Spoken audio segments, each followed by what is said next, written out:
दोस्तों, हिस्ट्री में पहली बार एक स्पेसक्राफ्ट ने सूरज के एटमॉस्फेयर के अंदर जाने की कोशिश की है। पार्कर सोलर प्रोब ये वो स्पेसक्राफ्ट है जो सूरज के इतने करीब पहुंचकर भी नहीं पिघला। हजारों नहीं बल्कि लाखों डिग्री के टेम्परेचर में भी ये बिल्कुल परफेक्टली काम कर रहा है। इतनी ज्यादा गर्माइश ना ही कोई मेटल बर्दाश्त कर सकती है और ना ही दुनिया का सबसे सख्त पत्थर। तो फिर ये सवाल उठता है कि आखिर सोलर पार्कर प्रोब इतनी गर्माइश में भी क्यों नहीं पिघलता। आखिर इसके पीछे की साइंस क्या है, तो आइए समझते हैं आज के इस वीडियो में।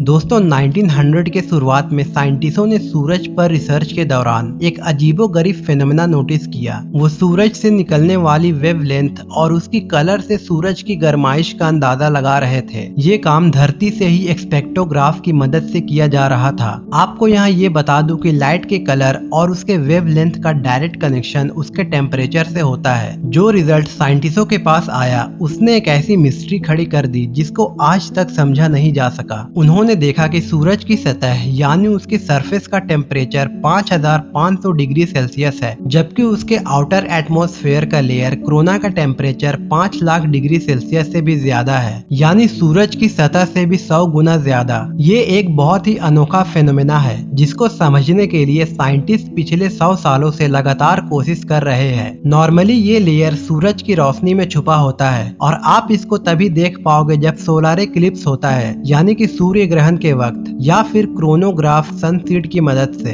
1958 में नासा की एस्टेब्लिशमेंट की कई स्पेस मिशन की शुरुआत हुई। एक के बाद एक सैटेलाइट्स और स्पेस क्राफ्ट को स्पेस में भेजा गया, लेकिन सूरज की इस अनोखी फेनोमेना को समझने के लिए जरूरी था कि कोई ऐसा प्रोब बनाया जाए जो कि सूरज की कोरोना लेयर में जाकर इंफॉर्मेशन निकाल सके। वो प्रोब 5 लाख डिग्री सेल्सियस की गर्माइश में भी सूरज से निकलने वाली रेस पर स्टडी कर सके। पर जाहिर सी बात थी कि ये काम इतना भी आसान नहीं था, क्योंकि ये इतनी गर्माइश है जिसका अंदाजा लगाना भी काफी मुश्किल है। एक आयरन का मेल्टिंग टेम्परेचर होता है 1500 डिग्री सेल्सियस और दुनिया का सबसे सख्त मेटल टंगस्टन है और इसका मेल्टिंग टेम्परेचर 3422 डिग्री सेल्सियस है, यानी कि सूरज की सतह ही इन दोनों मेटल को पलक झपकते ही पिघला सकती है। तो सोचो, कोरोना लेयर जहाँ लाखों डिग्री की गर्माइश है वहाँ इनका क्या हाल होगा। पार्कर सोलर प्रोब की डिजाइन और डेवलपमेंट को बनाना मुश्किल तो था ही, मगर इसको सूरज तक पहुंचाना इससे भी ज्यादा मुश्किल था। सूरज जिसने हमारे सोलर सिस्टम के प्लैनेट्स को आपस में बॉन्ड करके रखा है, उसके करीब जाना बहुत ही मुश्किल है। सबसे पहले तो आप ये समझ ले कि अगर किसी सैटेलाइट को अर्थ के ऑर्बिट से निकालकर उसे वापस अर्थ पर लाना हो तो उसकी स्पीड को कम करनी पड़ती है ताकि अर्थ की ग्रेविटी उस पर हावी हो सके और उसको अपनी तरफ अट्रैक्ट करे। इसी तरह अगर इसको अर्थ पर नहीं किसी और प्लैनेट पर भेजना हो तो इसकी स्पीड बढ़ाई जाती है ताकि वो अर्थ के ऑर्बिट से बाहर निकल सके।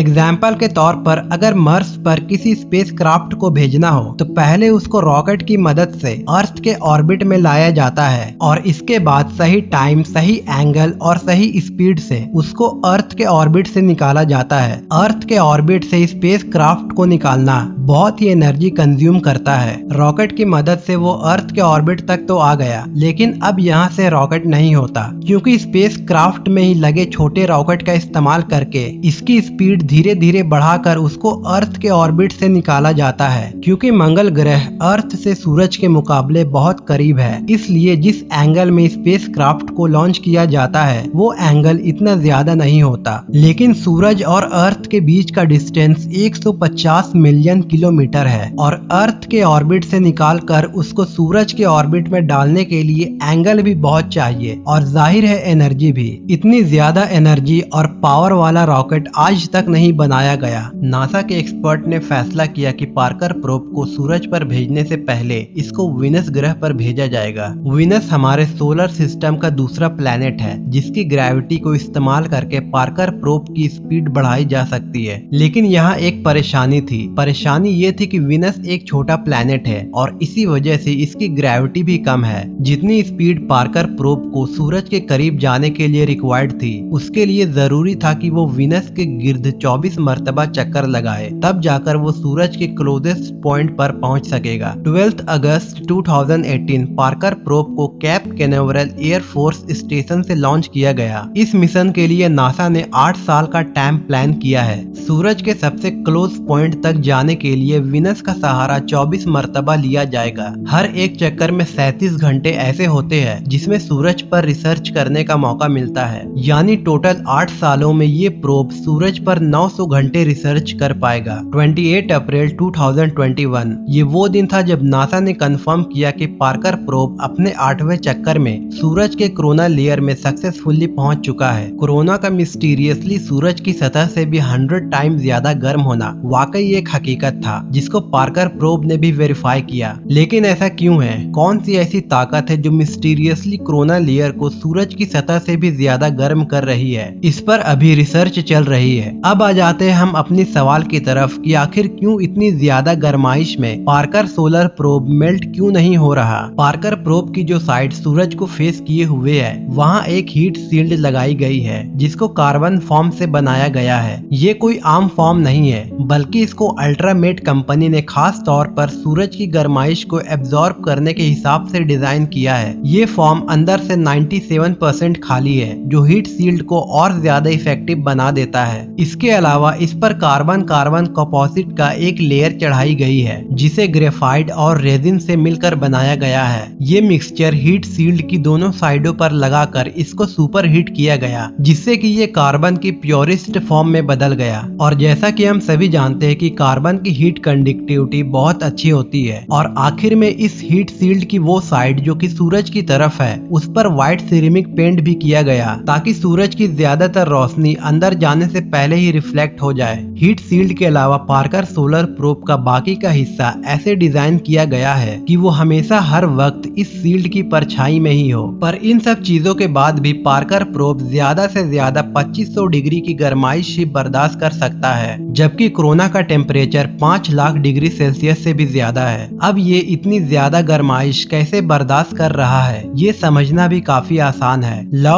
ऑफ थर्मोडायनेमिक के मुताबिक हीट को ट्रांसफर होने के लिए भी कोई मीडियम चाहिए। जैसा कि गर्मियों में अर्थ पर हवा में मौजूद पार्टिकल्स और वेपर्स अपने अंदर गर्माइश लेकर चलते हैं, जिसकी वजह से हमें रात के वक्त भी गर्मी लगती है। अगर पार्टिकल्स कम होंगे तो हीट भी इतनी आसानी से ट्रेवल नहीं कर पाएगी। जैसा कि उबलते हुए पानी में हाथ डालने से फौरन जलन होने लगती है, जबकि 300 डिग्री सेल्सियस के अवन में हाथ डालकर फौरन निकालने से शायद हमें मालूम भी ना पड़े। ये सिर्फ इस वजह से मुमकिन हो पाता है क्योंकि पानी का मॉलिक्यूल हमसे टच होता है, जबकि अवन में कोई चीज हमसे टच नहीं होती। एक्सपर्ट का कहना है कि पार्कर सोलर प्रोब की हीट शील्ड पर 1200 डिग्री सेल्सियस होता है, जबकि उसका पिछला हिस्सा जहाँ सूरज की रोशनी नहीं पड़ती वहाँ टेम्परेचर माइनस में होता है, क्योंकि वहाँ कोई पार्टिकल्स नहीं है जो हीट को ट्रांसफर कर सके। यही रीजन है कि पार्कर सोलर प्रोब सूरज के इतने करीब होने के बावजूद भी मेल्ट नहीं हो रहा। उम्मीद है दोस्तों कि आपको ये वीडियो पसंद आई होगी, और अगर आपको ये वीडियो इन्फॉर्मेटिव लगी हो तो वीडियो को लाइक और चैनल को सब्सक्राइब करके बेल आइकन जरूर दबा लें, ताकि इसी तरह की इन्फॉर्मेटिव वीडियोस आप तक पहुंचती रहे।